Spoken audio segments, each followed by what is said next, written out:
اپنی غلطی کو مان لینا چاہیے اور اپنے گھر والوں امی ابو سے بھی ضرور اس کو ڈسکس کرنا چاہیے، ان کو بتانا چاہیے، آپ کو گھبرانا ہی نہیں چاہیے، وہ آپ کو صحیح طریقے سے گائیڈ کریں گے اور صحیح رستہ بتائیں گے۔ جس طرح ببلو سے غلطی ہوئی تو اس نے غلطی کو مان بھی لیا، توبہ بھی کر لی، سوری بھی کر لیا، اور اپنی امی کو بھی جا کے بتایا، پھر اس کی امی نے اس کو اتنا اچھا مشورہ دیا کہ وہ گڈو کا دوست بن جائے اور اس کے ساتھ ساتھ رہے تاکہ وہ بھی اچھی باتیں سیکھ سکے۔ اب ہم چلتے ہیں اپنے نیکسٹ سیگمنٹ کی طرف۔ تو بچوں، رحمت والے باغ میں آج سب سے پہلے چھوٹے بچوں میں ہمارے پاس فرسٹ آئی ہیں افرا شفا۔ ماشاءاللہ افرا ریگولرلی نمازیں بھی پڑھ رہی ہیں اور سنتوں پر بھی عمل ہو رہا ہے، کچھ نمازیں ان کی مس ہو جاتی ہیں۔ اللہ تعالیٰ آپ کو مزید بہتر کرنے کی توفیق عطا فرمائے، اسی طرح اس کو جاری رکھیں اور آپ کو بہت بہت مبارک ہو۔ اس کے بعد سیکنڈ نمبر پر ہمارے پاس ہیں مریم شفا اور محمد بن شہزاد۔ آپ دونوں کو بھی بہت بہت مبارک ہو، ماشاءاللہ آپ لوگوں کی سنتوں کا بھی بہت اچھا عمل جا رہا ہے، نمازیں بھی آپ لوگ ماشاءاللہ پڑھ رہے ہیں، کچھ نمازیں مس ہوتی ہیں لیکن انشاءاللہ آہستہ آہستہ آپ لوگ کوشش جاری رکھیں تو آگے آپ کی وہ نمازیں بھی بالکل بہتر ہو جائیں گی۔ مریم شفا اور محمد بن شہزاد، آپ دونوں کو بھی بہت بہت مبارک ہو، اللہ تعالیٰ آپ کو قبول کرے اور آگے اس سے بھی زیادہ پرفارم کرنے کی توفیق عطا فرمائے۔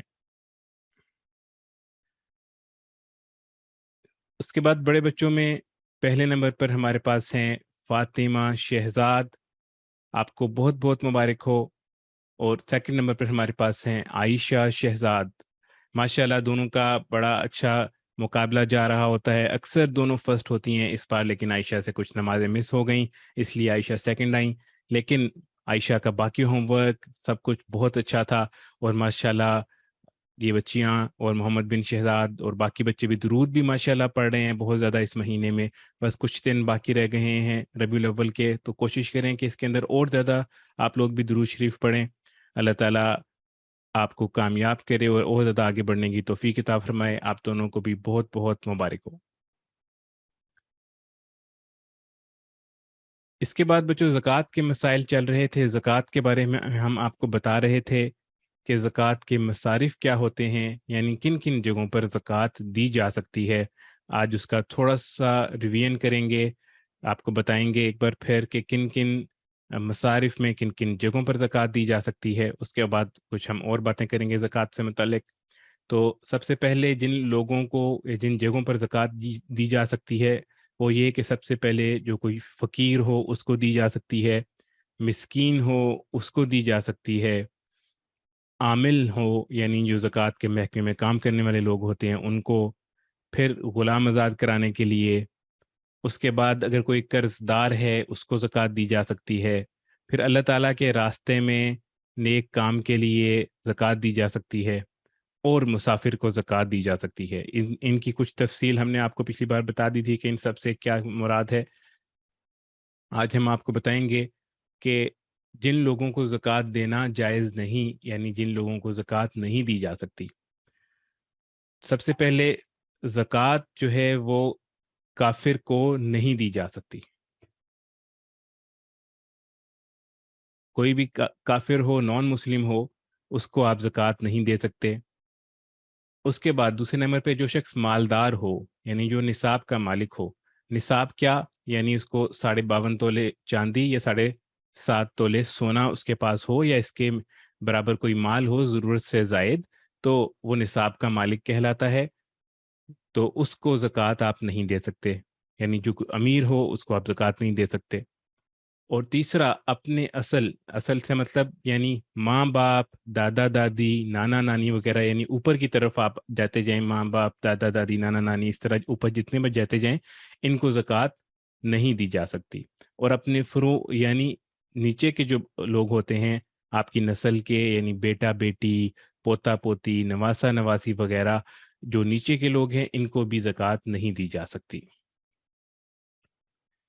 اس کے بعد زکوٰۃ کے ساتھ ساتھ جو ایک اور چیز ہوتی ہے جس کو عشر کہتے ہیں، جب کھیتوں اور پھلوں کے اوپر جو زکوٰۃ دی جاتی ہے، یعنی جو کسان ہوتے ہیں یا جن لوگوں کے پاس زمینیں ہیں وہ اس کے اوپر پھل لگاتے ہیں، اناج لگاتے ہیں، غلہ لگاتے ہیں، تو اس کی زکوٰۃ عام زکوٰۃ سے تھوڑی مختلف ہوتی ہے، اس کو عشر کہتے ہیں۔ عشر جو ہے یہ اشر سے نکلا ہے، یعنی 10واں حصہ۔ اس کے اندر جو غلہ، سب سے پہلی بات تو یہ ہے کہ جو غلہ زمین سے نکلتا ہے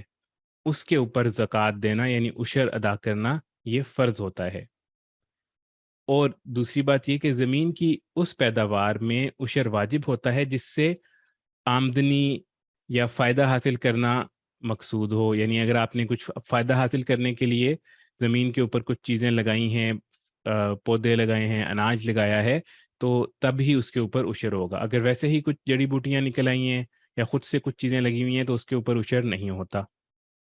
اور پیداوار کم ہو یا زیادہ، دونوں صورتوں میں پیداوار پر عشر لازم ہوگا۔ یعنی آپ نے زمین کے پہ جو کچھ بھی لگایا، گندم لگائی، کچھ اور لگایا، اناج لگایا، تو اس کا بے شک آپ کو کم اناج ہو یا زیادہ اناج ہو، جتنا بھی ہوگا اس کے اوپر عشر دینا لازم ہوگا۔ اور چوتھی بات یہ کہ اگر وہ زمین سال کے اکثر حصے میں قدرتی آبی وسائل یعنی بارش، ندی، چشمہ وغیرہ سے سیراب کی جاتی ہے تو اس میں عشر یعنی کل پیداوار کا 10واں حصہ واجب ہوگا۔ یعنی اگر کوئی ایسی زمین ہے جس کے لیے آپ نے خود سے پانی کا انتظام نہیں کیا، نیچرل سورس آف واٹر سے اس کو آپ پھل وغیرہ یا آپ کے اناج وغیرہ اس کے اوپر پھل پھول رہے ہیں اور اس کو آپ سیراب کر رہے ہیں نیچرل واٹر سے، تو اس کے اوپر آپ کا 10واں حصہ جو ہے وہ عشر دینا واجب ہوگا۔ یہ جتنی بھی آپ کی پیداوار ہوگی اس سے آپ کو جو بھی انکم آئے گی اس کا 10واں حصہ آپ کو دینا واجب ہوگا۔ اور اگر وہ زمین مصنوعی آب رسانی کے آلات و وسائل مثلا یعنی ٹیوب ویل یا خریدے ہوئے پانی سے سیراب کی جائے تو اس میں نصف عشر یعنی جتنی آپ کی پیداوار ہوگی ٹوٹل اس کا 20واں حصہ واجب ہوگا۔ یعنی خود اگر آپ نے پانی کا انتظام کیا ہے پیسے دے کے یا ٹیوب ویل لگا کے یا کسی اور طریقے سے پانی خریدا ہے تو تب یہ 50% ریڈیوس ہو جائے گا اور یعنی اس کا 20واں حصہ دیا جائے گا آپ کو، یعنی 10ویں کی بجائے 20واں حصہ ہوگا۔ اس کے بعد عشر کا مصرف وہی ہے جو زکوٰۃ کا مصرف ہے، یعنی جس شخص کی ملکیت میں 52.5 تولے چاندی کی مقدار اپنی ضروریات اصلیہ سے زائد مال یا سامان نہیں ہے، ایسے شخص کو عشر دیا جا سکتا ہے۔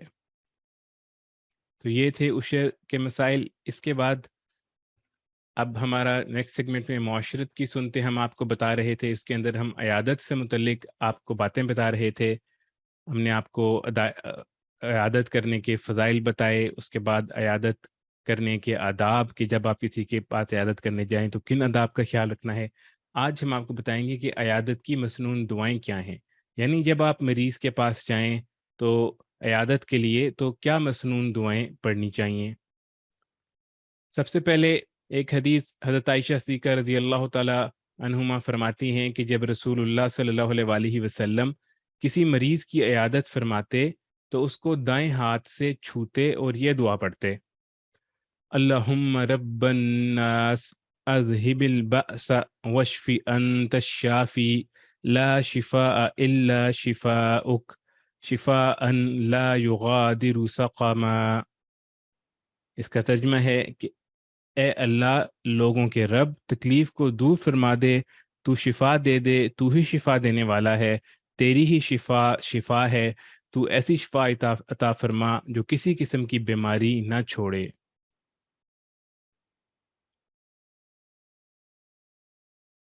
اس کے بعد ایک اور حدیث ہے، حضرت ابن عباس رضی اللہ تعالیٰ عنہما سے مروی ہے کہ رسول اللہ صلی اللہ علیہ وآلہ وسلم نے فرمایا کہ کوئی مسلمان کسی ایسے مریض کی بیمار پرسی کرے جس کی موت کا وقت نہ آ پہنچا ہو اور 7 دفعہ یہ دعا پڑھے تو اسے عافیت مل جاتی ہے، اور وہ دعا یہ ہے: اسأل اللہ العظیم رب العرش العظیم ان یشفیک۔ اس کا ترجمہ ہے کہ میں سوال کرتا ہوں بڑی عظمت والے اللہ سے جو عرش عظیم کا رب ہے کہ وہ شفا عطا فرمائے تمہیں۔ چھوٹی سی دعا ہے، اس کو آپ لوگ کوشش کریں کہ یاد کر لیں: اسأل اللہ العظیم رب العرش العظیم ان یشفیک۔ اس کے بعد تیسری اور آخری حدیث حضرت عبداللہ بن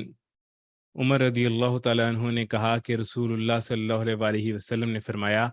کہ جب کوئی شخص کسی مریض کی عیادت کے لیے آئے تو اس کو کہنا چاہیے اللہم اشفی عبدک ینکأ لک عدوا او یمشی لک الی جنازہ، اے اللہ اپنے بندے کو شفا عطا فرمائیں تاکہ وہ آپ کی خاطر آپ کے دشمن کو تکلیف پہنچائے یا آپ کی خوشی کے لیے جنازے کی طرف چلے، یعنی مسلمانوں کے جنازے میں شریک ہو۔ تو بچوں یہاں پر ہمارا چھوٹے بچوں کا سیشن ختم ہوتا ہے۔ اب میں ریکویسٹ کرتا ہوں عامر جواد صاحب سے کہ وہ آئیں اور نیکسٹ سیشن شروع کریں۔ السلام علیکم ورحمۃ اللہ وبرکاتہ۔